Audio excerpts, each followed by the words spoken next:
Alright, so when you came in, you got 3 sheets of patty paper. I want you to take the first piece of patty paper. I'm sorry. Take the first sheet of patty paper, and I'm following along right here on the screen, right on the worksheet that you have. The first thing I want you to do is to draw a line segment on a sheet of patty paper using the rulers you got when you came in. And I want you to label the endpoints A and B. No matter how long? Doesn't matter. They have a picture and example on your paper. Use the whole page? Sure. Okay, step 2 says let's fold the patty paper to construct a perpendicular bisector. Somebody remind me, what is a bisector? Okay. Cuts it straight in half. Good, so what are we looking for? A midpoint. A midpoint. So on a midpoint, I can fold this paper to where point A sits right on top of point B, and I can just pinch it. That finds your midpoint, right? What if yours don't do that? Okay, but you're not folding, look at me, you're not folding the paper in half. You're folding your line. You're putting point A on top of point B. I don't care if your paper is exactly in half or not. I want the line to be cut in half. And then what does perpendicular mean? They make Or, which means that it's going to make 90 degrees, correct? Yeah. Well, in this instance, if I do that pinch where the midpoint is, and then I just make a crease in the paper, now when I open it up, the crease of that paper is 90 degrees to the other line. So I just created the perpendicular bisector. Now using a writing utensil, I want you to trace it with a ruler, trace that perpendicular bisector, put your congruent marks, make your 90-degree symbol. Okay, so on your paper, you trace this perpendicular bisector. This is the crease where you folded it. You know that this is now the midpoint, so let's name it M. You know that it cut this segment into 2 equal parts, put your little congruent marks. And you also know now that this is going to be 90 degrees. That is your perpendicular bisector. Now, what it wants you to do is it wants you to now select any point on the perpendicular bisector, so any point on the green line, and they want you to label it point P. Everybody right now, select just anywhere on that line, select a point P, right? Now, draw a triangle APB. So now you're going to draw a triangle APB. What else do you use our rulers? Yes, use your rulers, connecting them. So somebody tell me, what's this point right here? The midpoint. So what do you know about this and this? They're the same. They're the same. Very good. AM is equal to MB, right? Yep. What else can you tell me for sure? What do you know about this angle right here? 90. 90 degrees. How could I name that angle? Angle what? AM. AMP is going to be equal to 90 degrees, right? Yep.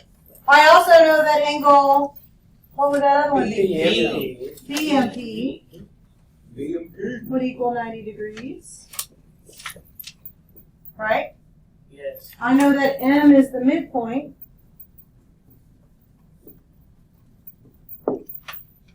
Correct? And then all the, hold on. VAP forms a triangle. Wow. VAP. Okay, it's a triangle. What do you know about the angles of a triangle? They're They equal to 180. Very good. But I also can say that PM is perpendicular to a. Okay. Are we all good? Yep. Okay. Now, take your second piece of patty paper and draw any kind of triangle you want to. Make it big. Okay? On your second sheet of patty paper, I want you to draw a great big triangle using a ruler. And you're going to do the same thing you just did. You're going to find the perpendicular bisector.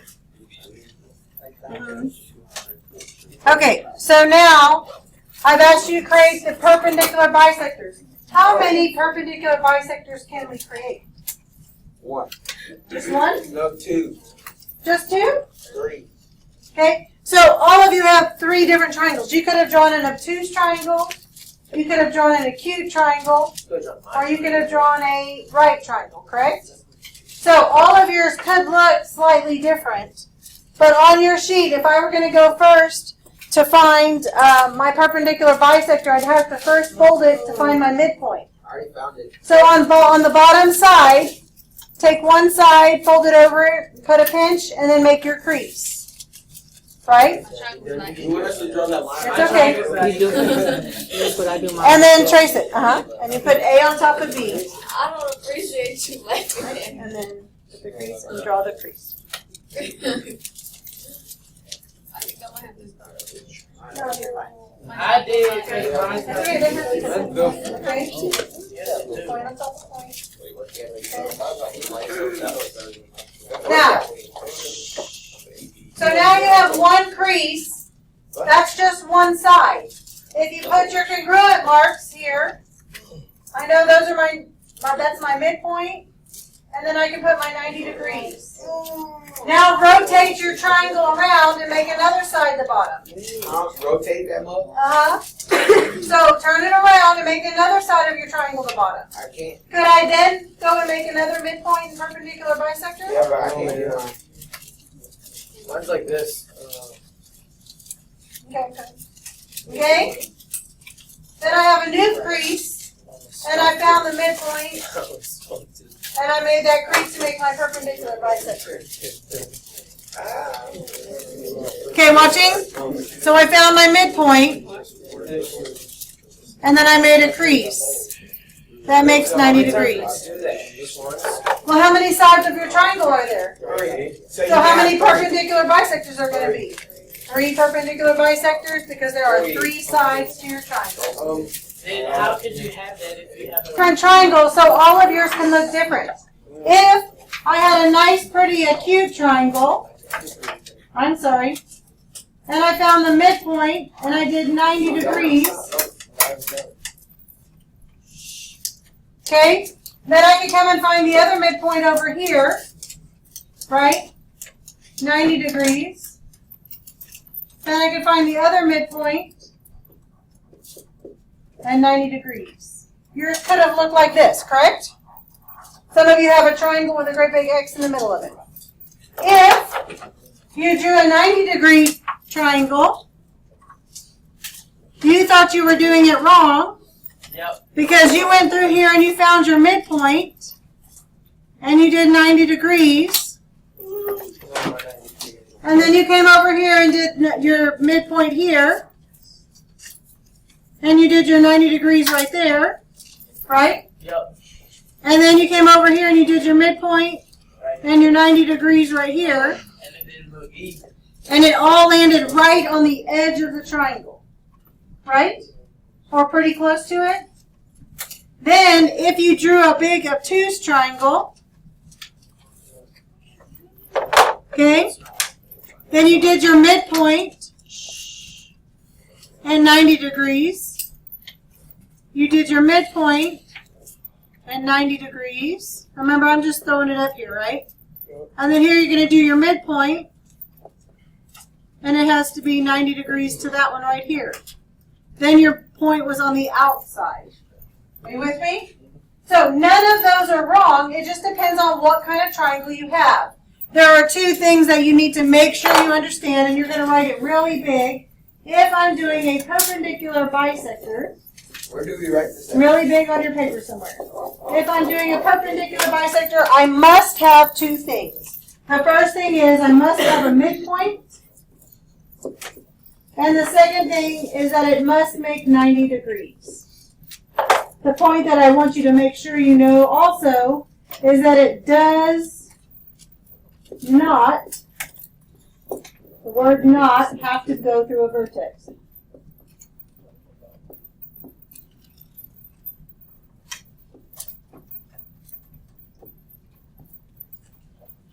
I also want you to notice that this one was on the inside, this one was on the edge, and this one was on the outside. That is for a perpendicular bisector. My vertex is inside. Good. So you had an acute triangle. Okay, so you're drawing your triangles on your patty paper, whether you're in group 1, 2, or 3. What we're going to be talking about now is a median. What's a median? What does the word median look like it Middle. means? Middle. Very good. Now, I want to caution you, we're not going to the middle of a triangle. There are two things that you need to know about a median. The first thing is that it has to go through a midpoint. And the second thing is that it has to go through the opposite vertex. A key to point out that it does not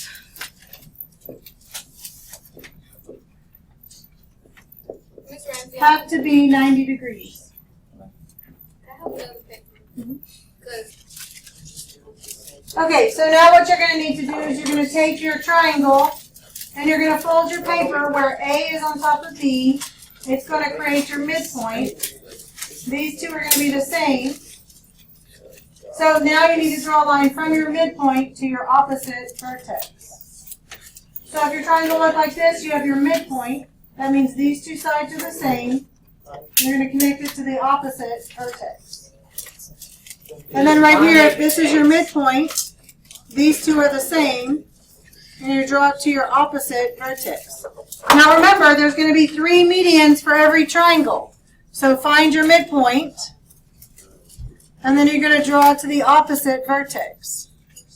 Find your midpoint, and draw it to your opposite vertex. Mine made an X. Midpoint, opposite vertex. Midpoint, opposite vertex. Notice they should all hit at one spot. Midpoint, Well, they did. opposite vertex. Midpoint, opposite vertex. Notice that I didn't mark 90 degrees. They could be 90 degrees, but they don't have to. Okay? So what do you observe where they meet? Mine made an X. Good. They all meet inside Well, that's the right. the triangle. And they make a point. Okay? Now look at problem number 1. What can you tell me if DE is the perpendicular bisector of AC? So what? AE. CE is what? Good. CE is equal to AE. Do we have to put the little segment thing or something? Or no? You could, if you did congruent, CE is congruent to AE. You could also tell me that DE is perpendicular to AC. You could tell me that angle AED is equal to 90 degrees. You can tell me that angle CED is equal to 90 degrees. That's because it all told me that it was a perpendicular bisector. Now on number 2, it says that it's a median. What does a median have to do? Middle, midpoint, and opposite vertex. So it's telling me that SU is a median. So what do you know about it? Well, this is an opposite vertex. That, So what's this right here? a midpoint. A midpoint. So U is the midpoint. And you are is equal to UT. Good. UR is equal to UT. Okay, I want you to take a look at number 3 real quick. It says to find the coordinate of point M. Is M on here anywhere? Oh. No, it says that M is on AB. So here's AB. M is on there. So that CM is a median. Well, here's C, and M is on that line. Where do I need to put M? In the middle. In the middle. So if I counted, this is down 6, and this is over 12. What's half of 6? I'm sorry, this is 8 and 12. So I go down 4, and over 6, that would give me my middle. Hold on real quick. So now this is point M. CM is my median, which means these two are the same. Type. Okay?